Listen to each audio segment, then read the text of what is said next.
vendus comme des pêches, comme des poires en Libye. Je me lève aujourd'hui pour dire que ma.fr.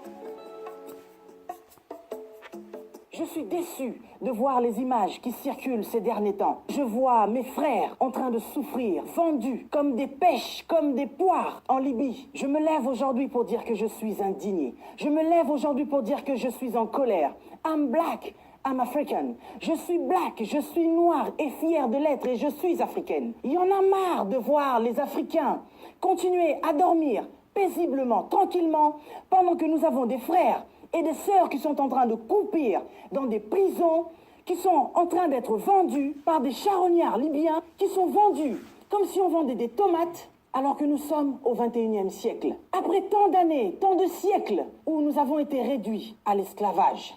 Aujourd'hui encore, on nous fait ressurgir encore que la race noire est une race inférieure. Je dis non, nous ne sommes pas une race inférieure. Parce que lorsque je regarde l'Afrique, mon Afrique à moi, je dis que l'Afrique, qui est le berceau de l'humanité, est un continent béni, un continent richement béni, un continent que Dieu a tellement aimé, qu'il a tellement béni. Nous sommes bénis sous le sol, nous sommes bénis sur le sol. Pourquoi est-ce que l'Africain jusqu'aujourd'hui n'arrive pas à jouir de tous les biens que Dieu a déposés sur son continent? Les soi-disant chefs de l'État, que moi j'estime qu'ils ne sont pas des chefs de l'État, je dis que vous estimez être des hauts dirigeants, vous n'êtes pas des hauts dirigeants, vous êtes des bas dirigeants.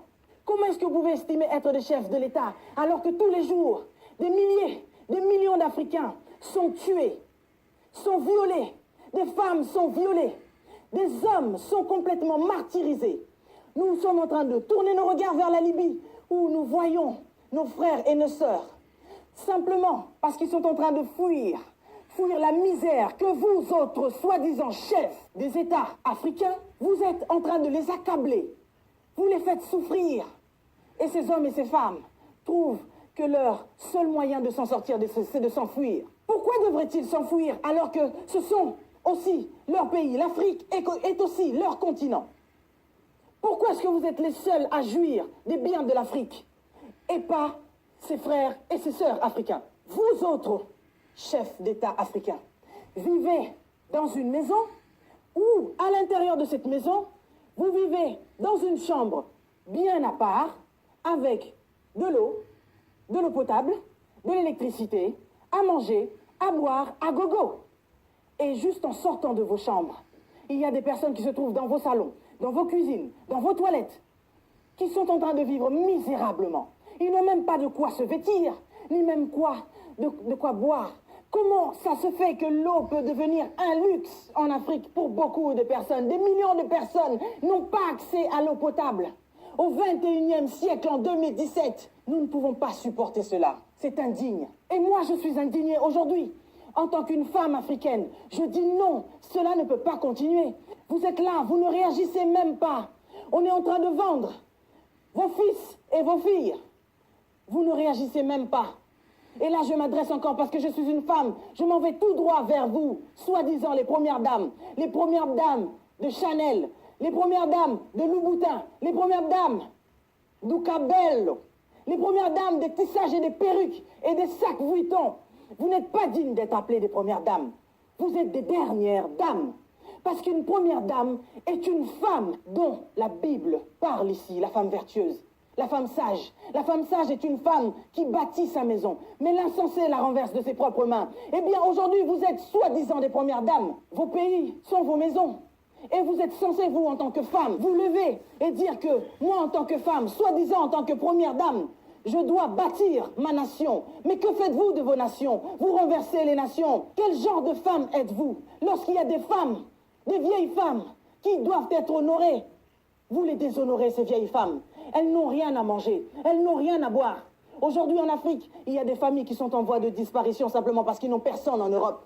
Pourquoi êtes-vous les seuls à vivre dignement dans vos pays? Des premières dames de Chanel, vous n'êtes que des dernières dames. Vous ne méritez même pas de porter le nom de première dame ou le titre de première dame.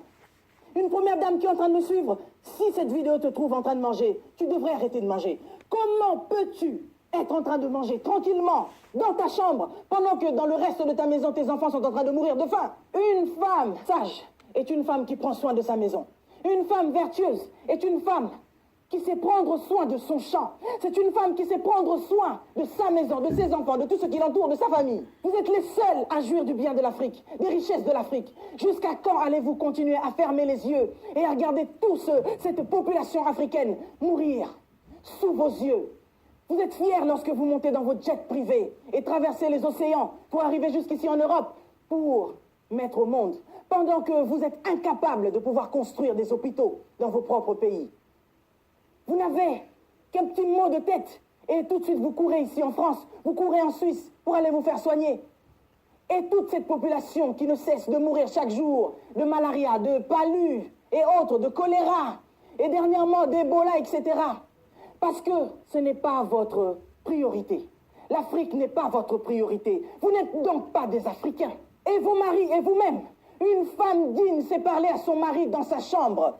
Pendant que tu t'accouples avec ton mari, que fais-tu? Que dis-tu à ton mari? Ça fait peut-être déjà 2, 3, 4 mandats, 10 mandats, 20 mandats, que sais-je. Ça fait 10 ans que vous êtes au pouvoir. Ça fait 20 ans que vous êtes au pouvoir, 30 ans, 40 ans que vous êtes au pouvoir. Vous êtes les seuls à grossir apparemment. Et regardez vos populations. Ils sont en train de maigrir pendant que vous grossissez.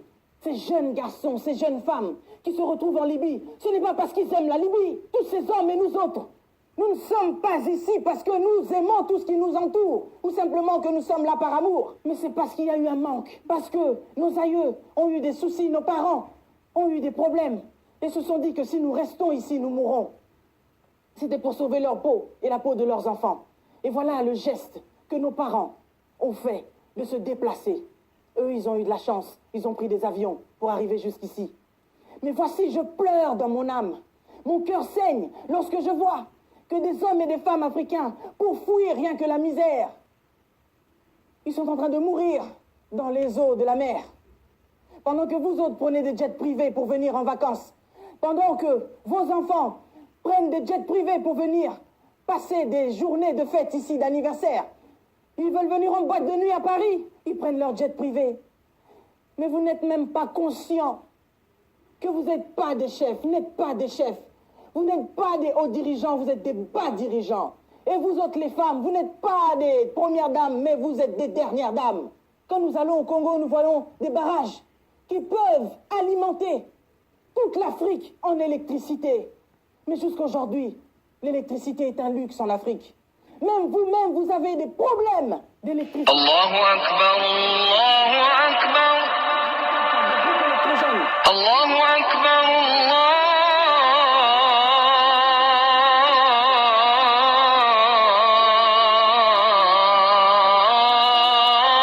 Allahu Akbar. Ashhadu an la ilaha illa Allah.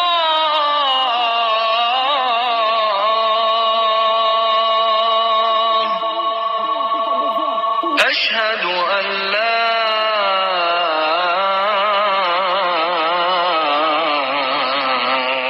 إله إلا الله.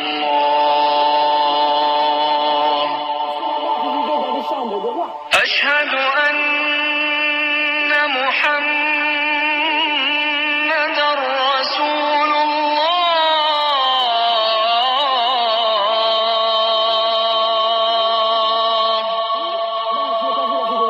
أشهد أن محمدا رسول الله.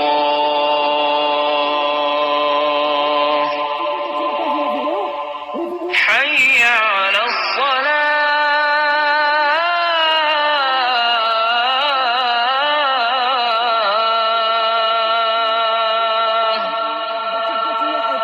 حي على الصلاة.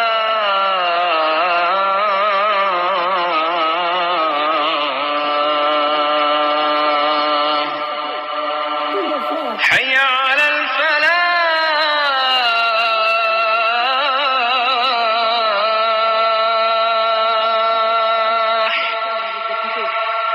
حي على الفلاح.